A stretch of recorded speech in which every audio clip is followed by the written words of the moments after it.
안녕하세요. 민지의 꿀사연입니다. 즐겁게 감상하시고 구독과 좋아요도 많이 눌러주세요. 그럼 오늘의 사연 시작해 볼까요? 저는 경기도에서 직장을 다니는 30살 남성입니다.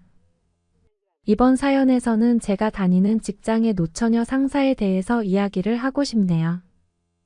이 과장님이라는 노처녀 상사인데요. 아주 저를 못 잡아먹어서 안달이었던 분이에요. 그런데 최근에 이분과 아주 이상한 사이가 되어버렸어요. 노처녀 이 과장님은 저보다 9살이 많아요. 39살이시죠. 제가 다니는 회사는 제조업을 하는 중소기업인데요. 사무실에 상주하는 직원이 10명 정도 되는 아주 작지만은 않은 회사예요. 저는 대리로 근무하고 있고요. 사실 직급이 대리일 뿐이지 회사의 막내입니다. 사실 얼마 전까지 저는 노처녀 이 과장님 때문에 회사를 옮겨야 하나 고민을 했었어요. 사무실에 근무하는 직원 중에 제가 나이가 가장 적어요. 회사 막내이고요. 또 저만 아직 미혼이에요. 다른 분들은 다 저보다 나이도 많고 다들 결혼을 하신 유부남들이세요. 그래서 아마 제가 이 과장님 타겟이 되었던 것 같기도 하고요. 아무튼 일에 관련된 부분으로 저는 하루도 빼놓지 않고 이 과장님한테 욕을 먹는 상황이었죠. 아직 회사 일이 익숙하지가 않아서 업무를 보다가 실수할 때가 좀 있기는 한데요. 그럴 때면 저는 이 과장님에게 끌려가서 아주 눈물이 쏙 나올 만큼 혼이 나고는 해요. 어찌나 앙칼지게 저에게 화를 내시는지 몰라요. 어떨 때는 제 얼굴에 서류 뭉치를 집어던지기도 하고요. 회사를 그만두라면서 모욕적인 말도 서슴지 않죠. 저는 정말 이 과장님이 싫었어요. 다른 직원분들은 이 과장님이 노처녀 히스테리를 부리는 거라면서 저보고 이해하라고 하시는데요. 본인이 결혼을 못한 거는 제 잘못이 아닌데 왜 저한테 스트레스를 푸는 건지 이해하기가 어려웠죠. 그러던 중 어느 봄날이었어요. 회사 사장님이 야유회를 가자고 하시더라고요. 그래서 경기도의 한 콘도를 빌려서 주말 1박 2일로 야유회를 가게 되었죠. 사실 저는 주말에 집에서 혼자 쉬는 게 더 좋았는데요. 그래도 어쩔 수가 없잖아요. 회사 막내이기 때문에 안 따라갈 수가 없어서 억지로 야유회에 참석하게 되었어요. 더군다나 저를 못 잡아먹어서 안달인 노처녀 히스테리 이 과장님도 있으니 저는 그 야유회에 대해서 정말 눈꽃만큼의 기대도 하지 않았던 게 사실이었어요. 그런데 그 야유회에서 저는 정말 절대 못 잊을 경험을 하게 되었죠. 궁금하시죠? 그 이야기를 들려드려 볼게요.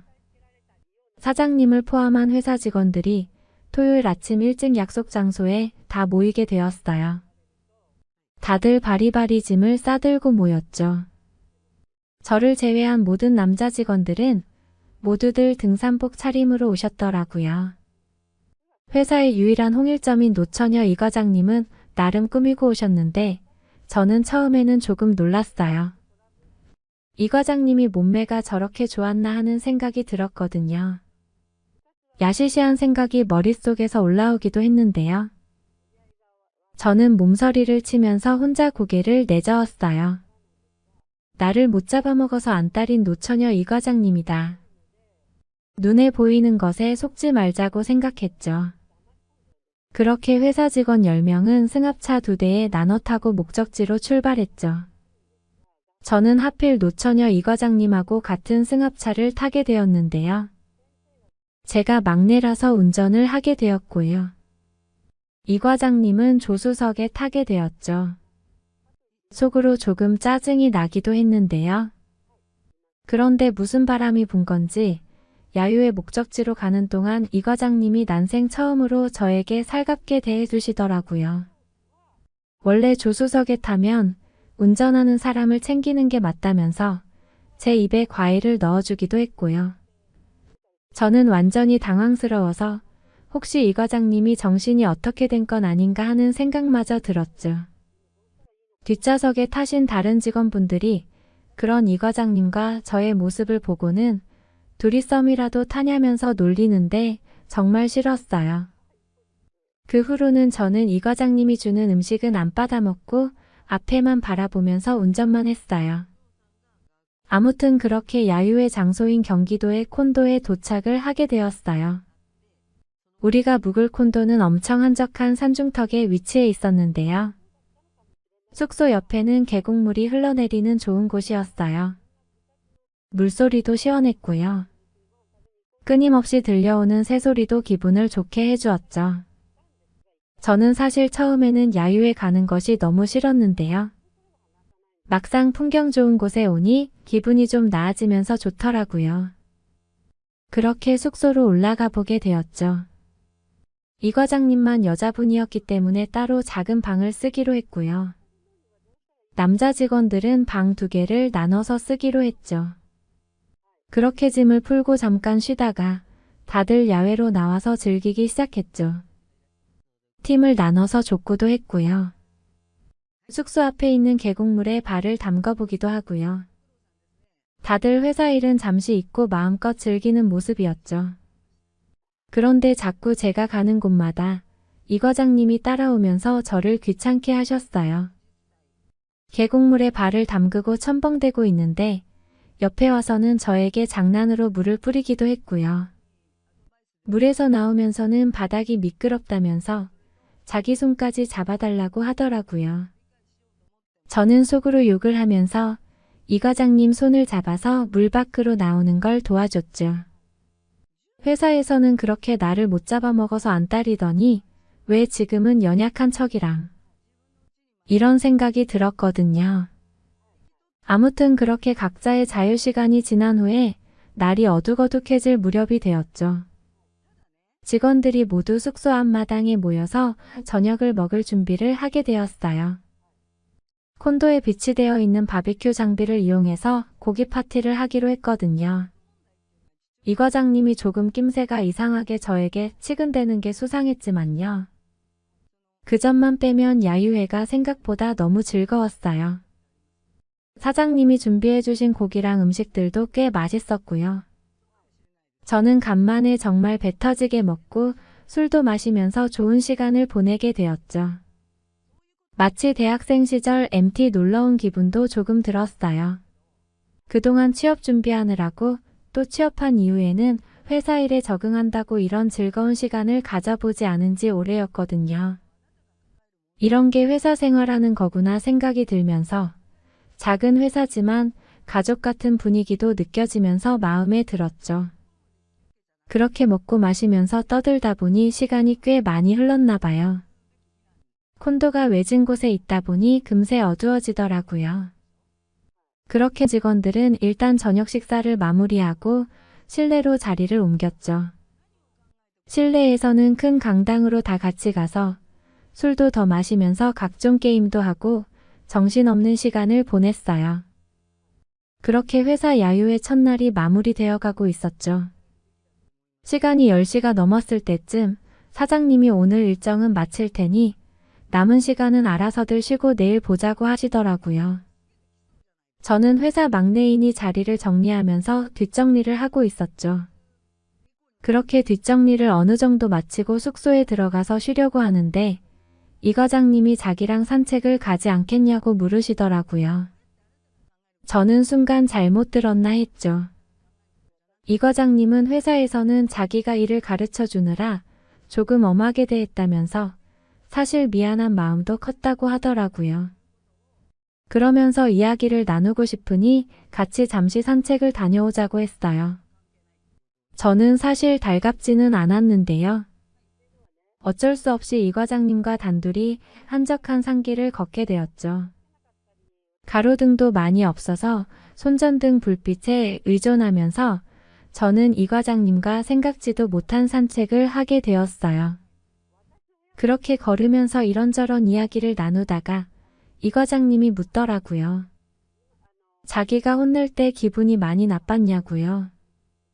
저는 술도 조금 마셨고 약간은 나긋나긋해진 이 과장님의 태도에 솔직하게 말을 해버리기로 했어요. 솔직히 필요 이상으로 혼내실 때도 있는 것 같아서 기분이 나빴을 때도 있었다고요. 이 과장님은 제 말을 묵묵히 듣더니 조금 있다가 미안했다는 말을 건네더군요. 일을 제대로 가르쳐줘야 한다는 생각에 자기가 지나쳤다고요. 저도 이 과장님의 그런 나긋나긋한 모습을 보니 서운했던 마음이 어느 정도는 풀리는 기분이었어요. 생각지도 못하게 이 과장님과 조금은 가까워진 기분마저 들었죠.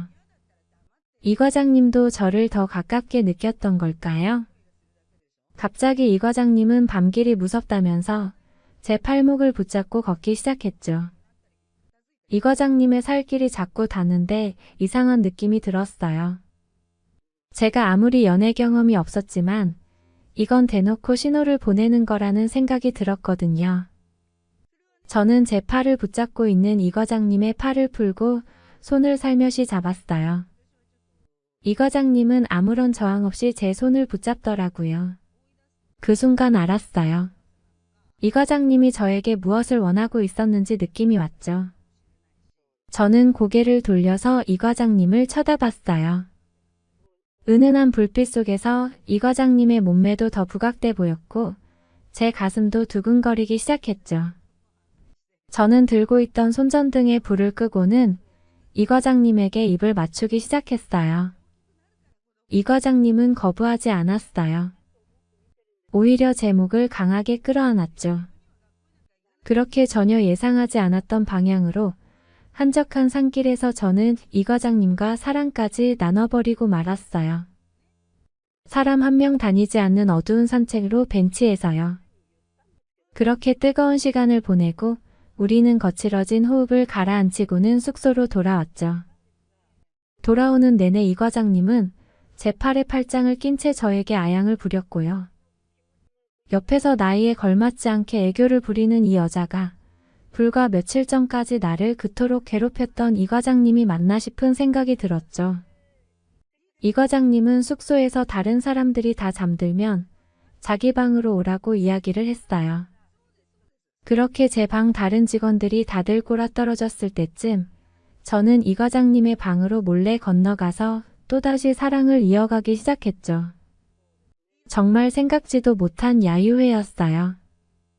그렇게 야유회 날이 끝나고 다시 회사 생활로 돌아가게 되었는데요. 이 과장님과 저의 사이는 회사 사람들에게는 비밀로 하기로 했죠. 예전처럼 저는 회사에서 이 과장님에게 계속 혼나고 있는 상황이에요. 달라진 점이라면 예전처럼 혼이 나더라도 전혀 기분이 나쁘지는 않다는 점이에요. 왜냐면 회사 일이 끝나고는 사랑을 나눌 때 제가 이 과장님을 혼내주면 되거든요. 이 과장님은 회사에서는 앙칼진 노처녀 히스테리 상사이지만 밖에서 둘이 만나게 되면 제가 해달라는 걸 다 해주는 아주 순종적인 애인으로 바뀌어요. 그런 점이 저를 더 흥분하게 만드는 것 같아요.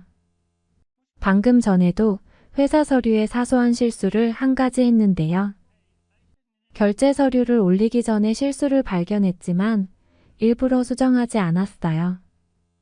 이 과장님이 이 실수를 발견해서 저를 호출하기를 기다리고 있거든요. 이게 바로 요즘들 이야기하는 나지밤저인가 봐요. 만약 오늘도 이 과장님에게 회사에서 혼나게 되면 오늘 밤 데이트에서는 저도 더 호되게 이 과장님을 대해야 할지도 모르겠네요. 여러분들 주변에도 여러분들을 못살게 구는 누군가가 있으신가요? 어쩌면 그 사람이 싫은 감정으로만 그렇게 대하는 게 아닐지도 몰라요. 저처럼 재밌는 일이 일어날 수도 있으니 그 사람과의 관계를 잘 살펴보시면 좋겠네요. 혹시 아나요? 사람 일은 모르는 거잖아요. 오늘의 제 사연은 여기까지입니다. 들어주셔서 고맙습니다. 안녕하세요. 민지의 꿀사연입니다. 즐겁게 감상하시고 구독과 좋아요도 많이 눌러주세요. 그럼 사연 시작해볼까요? 저는 30대 중반의 유부남이에요. 요즘 저를 가장 즐겁게 해주시는 분은 다름 아닌 장모님인데요. 장모님은 나이는 많으셔도 젊게 사시고 아주 센스가 넘치시는 분이세요. 덕분에 요즘 매일매일이 신이 나요. 또 아주 귀여우신 면도 있는데요. 자꾸만 선물을 주실 게 있다고 저를 도발을 하시고는 아니 글쎄 먼저 실신해버리곤 하세요. 그래도 저는 장모님과의 이런 시간들이 너무 좋아요. 제 이야기 들려드릴게요. 부유한 집안에 태어나는 것도 복이라고 생각하는데요. 부모님을 잘 만난 덕에 저는 유복한 어린 시절을 보낼 수 있었어요. 또 위로 누나만 3명인데요. 제가 막내이고 외동아들이다 보니 집안에서 온갖 귀여움을 다 받으면서 자랐죠. 학교 다니던 시절에는 부모님하고 누나들이 제 성적에 엄청난 관심을 보이기도 했어요. 혹여나 성적이 조금이라도 떨어지는 날에는 다들 난리도 아니었죠. 학원이나 과외 선생님을 바꿔야 한다는 둥, 공부 방법을 바꿔야 한다는 둥 하면서 말이에요. 그렇게 온 가족의 집중적인 관심을 받은 덕에 저는 공부도 꽤 잘했고요. 덕분에 좋은 대학을 나와서 지금은 아버지가 운영하시는 사업체에서 일을 배우고 있어요. 20대 후반쯤 되었을 때 집에서 슬슬 결혼 이야기가 나오기 시작했는데요. 누나들은 다들 시집을 가서 잘 살고 있었고 다들 제 결혼에 관심이 쏠려 있었죠. 그렇게 등 떠밀려서 선도 여러 번 받고요. 결혼 정보업체를 통해서도 꽤 많은 여자들을 만나보게 되었어요. 그런데 다들 제 조건만 보고 나오는 건지 돈은 얼마나 버는지 신혼집은 어디에 몇 평짜리 아파트를 마련할 건지에만 관심이 있는 듯 했어요. 대학 시절부터 연애를 몇 번 해보기도 했지만 결혼은 완전히 다른 이야기더라고요. 슬슬 조건만 따져대는 여자들에게 질려가던 중이었어요. 오죽하면 대학교 1학년 때 처음으로 사귀었던 같은 과 선배인 윤지 누나가 생각이 날 정도였죠. 저보다 3살 많은 누나였는데 저에게 참 잘해줬거든요. 얼굴도 예뻤고 몸매도 정말 끝내주는 편이었고요. 저를 얼마나 황홀하게끔 잘해줬는지 몰라요. 저를 소년에서 남자로 만들어준 누나였죠. 같이 밤을 보내면 시간 가는 줄 모르게 만들어주던 좋은 여자였어요. 제가 군대를 가게 되면서 사이가 소원해지고 결국에는 헤어지게 되었지만 오죽하면 그 누나가 생각이 났겠어요. 내 인생에 이제 좋은 여자는 만날 수가 없는 건가 하는 생각을 하면서 여자 문제는 자포자기 상태에 빠져 지내던 중이었는데요. 그러다가 정말 다행스럽게도 지금의 와이프를 만나게 되었던 거죠. 와이프는 막내 누나가 지인을 통해서 소개를 해준 사람이었는데요. 첫 만남을 가졌을 때부터 저는 와이프가 마음에 들었어요. 엄청 예쁘지는 않아도 수수해 보이는 외모도 좋았고요. 남자를 많이 만나보지 않아서 그랬는지 저와 이야기하면서도 내내 수줍어하는 모습도 예뻐 보였어요. 결혼하면 아이는 2명 이상 낳아서 좋은 엄마가 되고 싶다고 이야기를 하기도 했는데요. 모든 점들이 다 제 마음에 들었어요. 다른 여자들하고는 달리 제가 집이 얼마나 잘 사는지 이런 거는 묻지도 않았고요. 남편 내조 잘하고 아이들 잘 키우면서 행복한 가정을 꾸리는 게 꿈이라고 했죠. 이런 여자라면 평생 같이 하고 싶다는 생각이 들었던 것 같아요. 그래서 저는 적극적으로 그녀에게 다가서기 시작했어요. 그녀도 저를 애인으로 받아주었고요. 우리는 1년 정도 뜨겁게 연애를 하고 결혼에 꼴이 나게 되었어요. 와이프 집에 처음으로 인사를 드리러 가던 날이 생각이 나네요. 장모님은 인사를 드리러 찾아간 저를 엄청 반갑게 맞아주셨어요. 얌전하고 순진하기만 해서 와이프가 본인 짝을 어찌 찾을까 걱정이 많았다고 하셨는데요. 저를 보시고는 장모님이 한시름 놓으셨다고 안심이 된다고 하셨죠. 그리고 와이프를 보고는 굼벵이도 구르는 재주가 있다고 농담도 하셨고요. 저를 너무나도 반갑게 맞아주시니 좋기는 했는데요. 와이프보다도 장모님이 우리의 결혼을 더 좋아하신다는 느낌이 들 정도였죠. 저녁상도 아주 거하게 차려놓으시고는 제 옆에 앉아서 직접 음식을 제 입에 넣어주시기도 하셨고요. 저를 바라보시는 눈에서 꿀이 뚝뚝 떨어질 정도였죠. 너무 적극적으로 저를 좋아하는 내색을 하셔서 조금 당황스럽기도 했어요. 나중에 장모님하고 대화를 하면서 알게 된 사실이지만 장모님은 집안에 새로운 남자가 들어오게 된 것이 엄청 좋으셨다고 해요. 와이프가 제 사진을 보여주기는 했는데 실제로 저를 만나보시고는 더 마음에 드셨다고 했고요. 그래서 저를 그렇게 꼬드기셨나 봐요. 이 이야기는 조금 이따가 하기로 하고요. 와이프의 집은 장모님, 오빠, 그리고 와이프 이렇게 세 식구였는데요. 형님은 먼저 장가를 들어서 따로 살고 있었고 장모님하고 와이프 둘이서 한 집에서 살고 있었어요. 그래도 제가 처음 인사드리러 간 날은 형님도 장모님 댁에 오셨더라고요. 장인어른은 와이프가 고등학생이던 때에 지병으로 돌아가셨다고 했죠. 저는 장인어른하고 소주도 한 잔 기울이면서 인생 이야기를 나누는 로망이 있었는데요. 그 점은 한 가지 아쉬운 점으로 남더라고요. 아무튼 장인어른이 일찍 돌아가셨지만 땅이랑 작은 건물을 한 채 사두셨던 게 있어서 와이프 식구들이 그다지 고생스럽게 살지는 않았던 것 같았어요.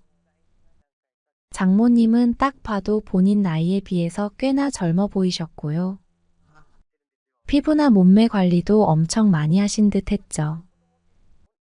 생활이 어렵고 여유가 없으면 그렇게 하기가 힘들잖아요.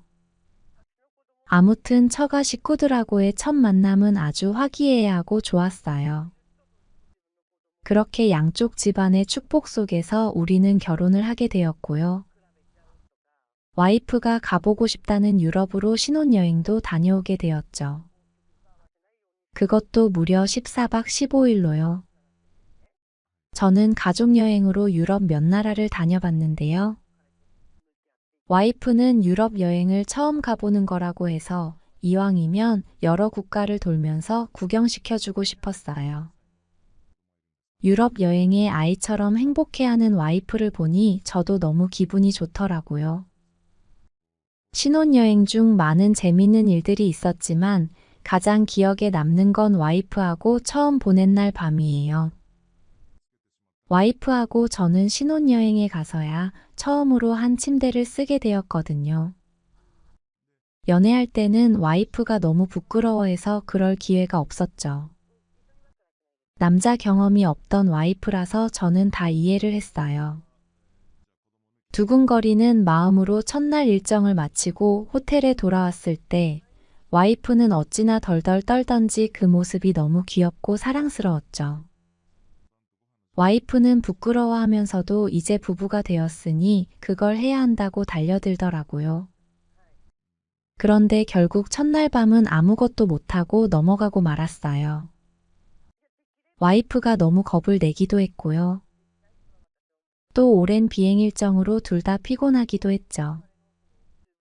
결국 첫날은 시도만 몇 번 해보다가 결국 저도 와이프도 골아 떨어지고 말았어요. 그런데 와이프한테는 단점까지는 아니지만 약간 신기한 구석이 있었는데요. 한번 잠들면 누가 업어가도 모를 정도로 깊게 잠드는 편이었어요. 완전 아기가 따로 없더라고요. 며칠 같이 지내면서 봤는데 한번 잠이 들면 제가 호텔 방을 돌아다니면서 소리를 내도 전혀 의식을 못했어요. 그제서야 신혼여행 떠나기 직전에 장모님이 하신 말씀이 떠올랐죠. 와이프가 착하고 다 좋은데 잠도 많고 겁도 많은 게 꼭 어떨 때는 애 같은 구석이 있으니 저보고 잘 이해하고 보듬어 달라고 하셨거든요. 며칠을 같이 보내고 나서야 장모님의 그 말씀이 이해가 되더라고요. 그래도 저에게는 엄청 사랑스러운 와이프이니 큰 상관은 없었죠. 그렇게 행복한 신혼여행 일정이 마무리가 되었고요. 귀국하고는 양쪽 집에 간단히 인사만 먼저 드리고 신혼집 생활을 시작하게 되었죠. 돌아오자마자 원래는 양쪽 부모님 댁에서 하룻밤씩 지내다 오는 게 순서였겠지만 2주에 가까운 일정이라 제가 너무 피곤하더라고요. 제가 회사 일도 밀려있는 상태라 처리해야 할 일도 있었고요. 그래서 어르신들에게 양해를 구하고는 며칠 집에서 푹 쉬다가 그 주 주말에는 저희 부모님 댁에서 지냈고요. 돌아오는 다음 주 주말에 장모님 댁에서 지내기로 했어요. 저희 부모님하고 누나들은 가족이 된 와이프를 따뜻하게 대해주었는데요. 특히 누나들은 막내 여동생이라도 생긴 것처럼 와이프를 엄청 챙겼죠. 그런 모습들이 너무 보기 좋았고 참 결혼하기를 잘했다는 생각이 들기도 했죠. 그리고는 다음 토요일 아침에 드디어 장모님 댁에 가게 되었어요. 혼자 지내시기가 적적하셨는지 장모님은 우리 부부를 엄청 반겨주셨죠. 신혼여행을 다녀온 이야기도 해드리고 소소한 이야기들도 나누면서 시간을 보냈어요. 장모님은 제 옆에 착 붙어서 제가 하는 이야기들을 어찌나 재밌게 들으셨는지 몰라요. 오후에는 백화점에 가서 장모님 옷도 몇 벌 사드리면서 쇼핑도 같이 했고요. 그렇게 특별할 것 없는 즐거운 시간들을 보내고 있었는데 문제는 저녁을 먹고 나서 터지게 되었죠. 장모님이 해놓으신 갈비찜을 먹으면서 술을 몇 잔 곁들이게 되었는데요. 와이프는 술을 잘 못해서 그런지 식사하면서 몇 잔 마신 술에 꽤나 취한 듯 싶더라고요. 백화점을 돌아다닌다고 피곤했나 봐요. 와이프는 졸음이 쏟아진다고 방에 먼저 들어가서 자겠다고 했죠. 저는 그렇게 장모님하고 단둘이 거실에서 남은 술을 더 나눠 마시면서 시간을 보냈는데요. 장모님은 제 옆에 바짝 앉으셔서는 제 빈 술잔을 채워주기도 하셨고 제 손이며 허벅지를 쓰다듬기도 하셨어요. 약간 분위기가 이상하게 느껴지려던 중이었는데 아니나 다를까 장모님이 저에게 속삭이셨어요. 오늘 자기에게 봉사를 좀 해주면 안 되겠냐고 말이죠. 그러면서 와이프는 한번 잠들면 깨어날 줄을 모르니 안방에서 같이 시간을 보내자고 하셨죠. 장모님의 눈빛이 진실하고 간절해 보이기도 했고요. 저도 술 기운이 올라서 그랬는지 저는 장모님의 그 요구를 받아들이게 되었어요. 너무 큰 소리가 나지 않게끔 사랑을 나누는 것도 묘하게 더 흥분이 되더라고요.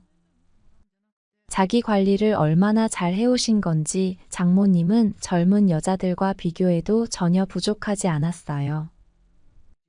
와이프하고는 또 다른 매력이 가득하셨죠. 오랜만이어서 그랬는지 아니면 젊은 저의 힘 때문이었는지 장모님은 사랑을 나눈 후에 실신하다시피 잠이 들어버리셨고요. 저는 다시 거실로 나와서 음식상을 혼자 조용히 치워놓고는 거실 소파에서 잠이 들었죠.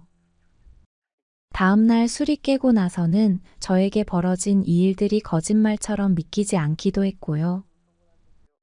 넘지 말아야 할 선을 넘은 것 같아서 찜찜한 기분도 들었는데요. 고민을 거듭하다가 며칠이 지나 장모님을 혼자 찾아가서 이야기를 오래 나누고는 불편했던 마음을 조금은 진정시킬 수 있었어요. 장모님은 장인어른을 먼저 보내시고는 이런 일이 한 번도 없으셨다고 해요. 재혼은 엄두도 내지 못했고 또 비슷한 처지에 있는 남자들을 소개받기도 했는데 다들 눈에 들어오지 않았다고 하시더라고요.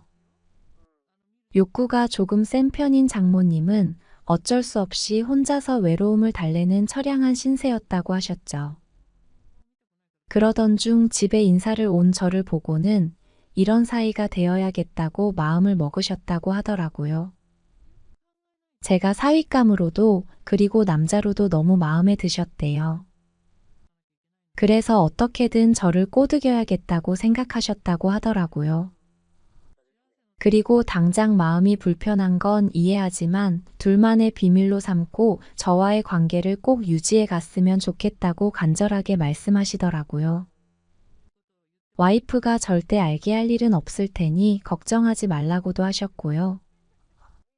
제가 너무 좋으시다면서 제 손을 꼭 붙잡고 간청하시는데 저는 장모님의 그 제안을 받아들일 수밖에 없었죠. 그리고는 그날도 장모님과 사랑을 나누게 되었어요. 그렇게 약간은 찜찜했던 마음을 장모님과 대화로 해결한 이후로 우리는 더욱 친근해졌죠. 장모님도 저에게 잘해주셨고요.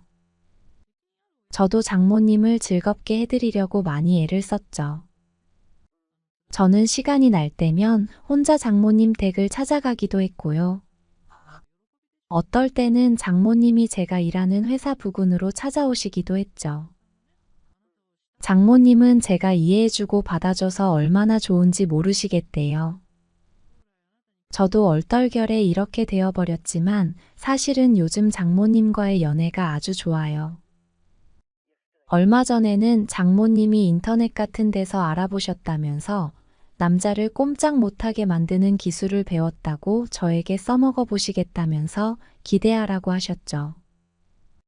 장모님은 장난기도 많아서 간혹 그렇게 저를 자극하고 도발하시기도 하는데요. 뚜껑을 열어보면 늘 장모님이 먼저 실신해서 잠들곤 하세요. 그래도 저에게는 장모님이 아주 귀엽게 느껴져요. 얼마 전에는 와이프가 아이를 가지게 되었는데요. 몸조리도 잘해야 하고 태교도 신경 써야 하니 다니던 회사를 그만두고 집에서 쉬게 되었어요. 우리 부부는 태아 건강도 생각해서 잠자리는 당분간 자제하기로 했는데요. 그 소식을 장모님께 전했더니 저보고 잘했다고 하시면서 부부관계가 없는 그 기간 동안 본인이 더 잘해주시겠다고 하시네요. 오늘은 어디서 사신 건지 예쁜 속옷 사진을 보내셨는데요. 내일 집에 오면 입은 모습을 보여주시겠다고 하시네요. 저를 위한 선물이래요. 이렇게 또 저를 자극하고 도발하시는 장모님이 참 귀엽게 느껴져요. 빨리 내일이 와서 장모님과 좋은 시간을 보내고 싶네요.